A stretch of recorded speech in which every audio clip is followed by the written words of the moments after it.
And we are back with part 2 of Game Week 34 after a phenomenal night of Champions League football for all of those who watched it. A fantastic 4-3 game between Man City and Real Madrid. Exactly what you would expect from a Champions League semi-final, full of entertainment, full of drama. And to be honest, I think the only set of fans that are going to be coming away from that disappointed will be some of the Man City fans who will probably feel like they could have scored more and conceded less. But for me, who didn't really care who wins that game, it was a fantastic watch and thoroughly looking forward to the second leg. Don't expect tonight's game to be as entertaining as the home of the Beatles take on the Yellow Submarine, but I think Villarreal will come out with their usual defensive style of play. We'll look to stifle Liverpool. We'll probably be looking at the Everton game at the weekend, looking at how you can stop Liverpool attacking whilst exploiting them defensively. I would still expect Liverpool to get the win, but it'll be interesting to see. Unai Emery has a very good record both against Liverpool and in in European competition. I was going to say Europa League there, but in European competition. So it will be an interesting watch. But we are not here to talk about the Champions League. As always, we're here to talk about the Premier League. We will run through the Part 1 results before looking ahead to just one game in Part 2, but it is a pretty big game, I have to say. So let's get into the Part 1 results. And here they are. These were, of course, my predictions, and these were the results.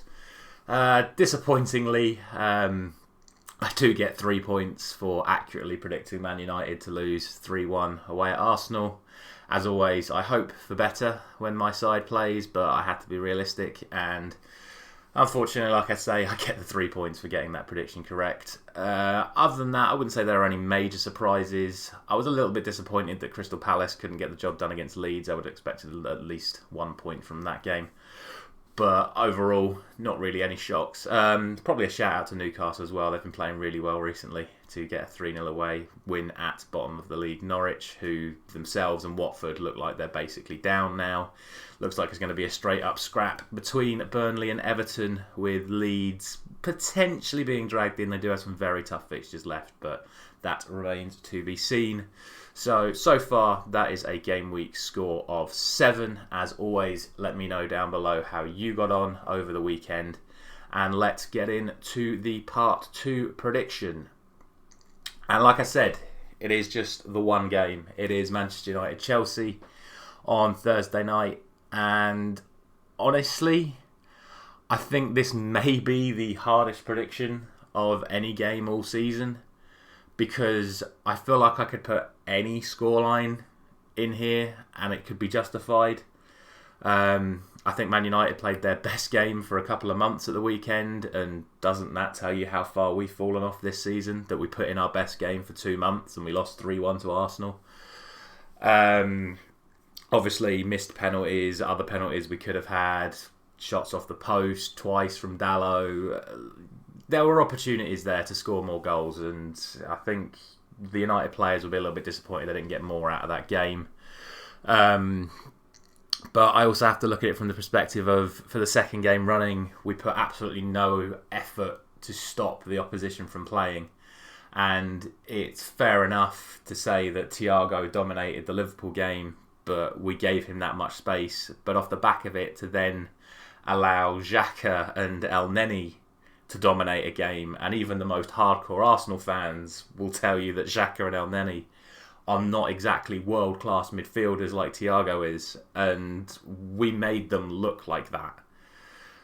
So it really is an embarrassing state of effort from the Manchester United players at the moment. And if I'm Thomas Tuchel watching this game, I'm getting Jorginho in the midfield, I'm playing Ziyech, I'm playing Mount, I'm playing all of my creative ball players against Manchester United in the knowledge that they're going to have the time and freedom to create. So, like I say, it's a really tough one to call. Chelsea themselves have been incredibly inconsistent. Good wins away at Southampton and Real Madrid, bad defeats at home to Brentford and Arsenal. They were lucky, and I'm going to say that, they were lucky to be essentially West Ham's reserves at home at the weekend. It took a red card to West Ham's only defender to give them the opportunity to go ahead, which was then missed. and then a 90th minute winner against 10 men. So I honestly do not know where to throw this game. I have to look at it from the perspective that Thomas Tuchel is a smart manager. He would have assessed Manchester United's recent performances and will pick a team set up in that regard to exploit what is currently Manchester United's weakness. And I'm going to go for 3-2 to Chelsea. I think certainly, like I said, if we play the way we played offensively against Arsenal, and if Chelsea continue to defend the way they have in recent times, we will definitely score goals in this game.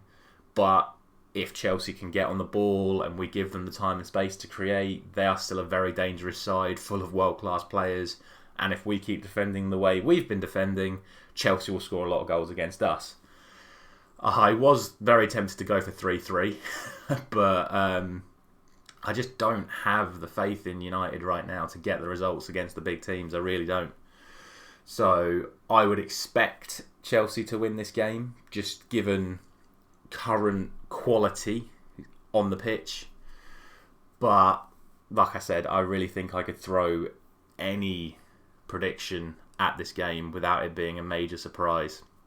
But I'm going to go for 3-2 to Chelsea. As always, let me know down in the comments what you think.